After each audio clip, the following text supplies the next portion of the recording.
Hi everyone, welcome to English with Joe YouTube channel. Day 20 could be, should be, would be. ഇവ മൂന്നും English സംസാരിക്കുമ്പോൾ എവിടെ എങ്ങനെ ഉപയോഗിക്കാം എന്നതാണ് ഇന്നത്തെ വീഡിയോ.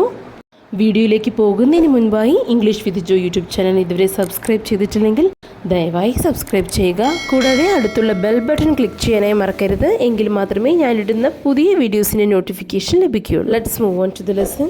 ആദ്യം എവിടെയാണ് കുഡ് ബി ഉപയോഗിച്ച് സംസാരിക്കുന്നത് എന്ന് മനസ്സിലാക്കാം. ഈ സെൻറ്റൻസ് എല്ലാം നോക്കൂ. അവൾ വീട്ടിലായിരിക്കാം, അത് സത്യമായിരിക്കാം, ട്രെയിൻ വൈകുകയായിരിക്കാം, യാത്ര കഴിഞ്ഞ് അവൻ വളരെ ക്ഷീണിതനായിരിക്കാം. ഇങ്ങനെ ഉറപ്പില്ലാത്ത ഒരു സാധ്യതയെക്കുറിച്ച് ആയിരിക്കാം എന്ന് പറയുമ്പോൾ കുഡ് ബി ഉപയോഗിച്ച് പറയാം. She could be at home, അവൾ വീട്ടിലായിരിക്കാം. ഇവിടെ അവൾ വീട്ടിലാണ് എന്നത് ഉറപ്പില്ലാത്ത കാര്യമാണ്, പക്ഷേ വീട്ടിലായിരിക്കാം എന്നൊരു സാധ്യതയെക്കുറിച്ച് പറയുമ്പോഴാണ് ഇവിടെ could be, she could be at home എന്ന് പറഞ്ഞിരിക്കുന്നത്. ഇറ്റ് കുഡ് ബി ട്രൂ, അത് സത്യമായിരിക്കാം. The train could be late, train വൈകുകയായിരിക്കാം.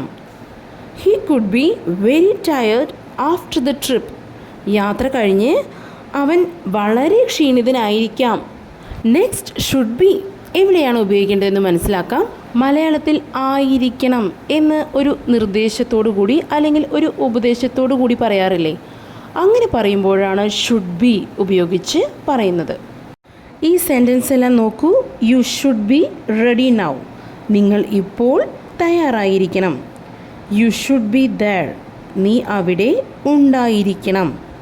She should be studying for the exam, അവൾ പരീക്ഷയ്ക്ക് പഠിച്ചിരിക്കണം. They should be in uniform, അവർ യൂണിഫോമിൽ ആയിരിക്കണം.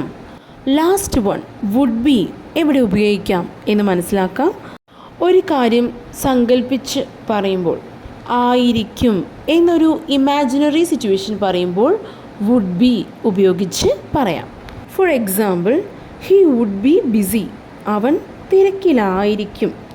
ദേ would be moving to a new house next month, അടുത്ത മാസം അവർ പുതിയ വീട്ടിലേക്ക് മാറുകയായിരിക്കും.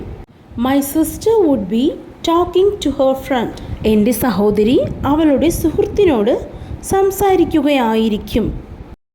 This would be suitable for you, ഇത് നിനക്ക് യോജിക്കുന്നതായിരിക്കും. ഇങ്ങനെ ഒരു അൺറിയൽ സിറ്റുവേഷൻ ഇമാജിൻ ചെയ്ത് പറയുമ്പോൾ വുഡ് ബി ഉപയോഗിച്ച് സംസാരിക്കാം. അപ്പോൾ ഈ ഒരു വീഡിയോ യൂസ്ഫുൾ ആയെന്ന് വിശ്വസിക്കുന്നു. യൂസ്ഫുൾ ആയെങ്കിൽ ഇപ്പോൾ തന്നെ ലൈക്ക് ചെയ്യുക. ഇതുപോലെ പഠിക്കണമെന്ന് ആഗ്രഹമുള്ള നിങ്ങളുടെ ഫ്രണ്ട്സിലേക്ക് ഈ വീഡിയോ ഷെയർ ചെയ്യുക. And please do subscribe English with Jo YouTube channel. Thank U.